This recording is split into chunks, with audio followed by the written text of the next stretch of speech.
I need to tell you something that took a lot of courage to say out loud. Because we don't talk about this. Not really, not honestly. We talk around it, we joke about it, we change the subject when it gets too close to the truth. I got into my mid 50s. I didn't have a financial plan, not a real one. I had worked my entire adult life.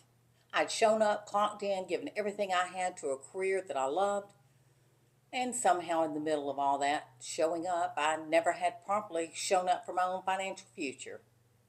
And I was ashamed. Because I was smart, because I was educated, because I was a grown woman who had managed enormous responsibility her entire career and somehow couldn't make herself sit down and look at the numbers. Here is what I know now that I wish I'd known then. The shame isn't a character flaw, it's a pattern. Women of our generation were not taught to think of money as ours. We were taught to manage households, to stretch budgets, to make do. We were not taught to build. We were not taught to invest. We were not taught to look at our future and say, I'm going to fund that myself on my own terms starting now. Nobody handed us that permission, so most of us never took it. I'm taking it now. Late, imperfectly, with more energy than I had in my 30s, because for the first time, it is entirely for me.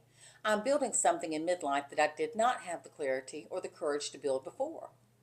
And I'm not embarrassed about that late start anymore. Late is not the same as too late.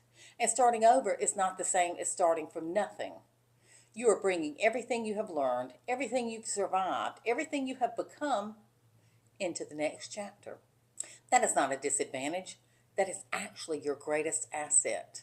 Comment transitioning and I'll send you the link to my free guide. You're not crazy, you're transitioning. Because this chapter is not a consolation prize. It is the one where you finally bet on yourself.